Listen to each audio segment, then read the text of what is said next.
Добрый день. В условии задачи в качестве параметра нашей функции передается некая строка. Мы должны взять каждое слово из этой строки, первую букву этого слова добавить в конец и после этого добавить под строку A, также в конец этого слова. Если нам подается знак пунктуации, мы его не трогаем. И как мы видим, знак пунктуации передается через пробел. Соответственно, создадим пустой список res. Сюда мы будем добавлять преобразованные слова из нашей исходной строки. И, соответственно, потом мы их склеим по пробельному символу с помощью метода join.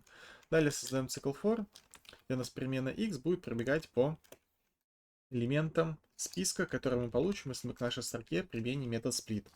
В результате все элементы разделятся по пробельному символу, и каждое слово и знак пунктуации будут отдельными элементами вот этого списка, который мы здесь получили. И теперь мы, собственно, проверяем, что если x это слово, соответственно, он состоит только из букв, поэтому мы к этому x применяем метод из альфа. Если это так, то мы делаем следующее. Мы в наш список res с помощью метода append добавляем следующее. То есть получается, мы первую букву должны добавить в конец. То есть у нас вначале идет строка без первого элемента. То есть получается это x срез от единицы, то есть без первого элемента до конца. Потом мы добавляем первый элемент в конец, соответственно это x с индексом 0. И затем мы добавляем под строку a. И у нас получается готовое слово. Это, соответственно, если x у нас состоит только из букв. То есть это какое-то слово.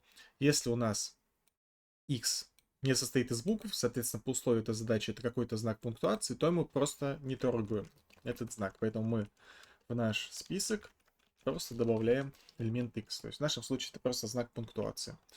Получили список с элементами, которые мы преобразовали по заданному правилу, и нам остается только их вернуть и склеить между собой по пробельному символу с помощью метода join.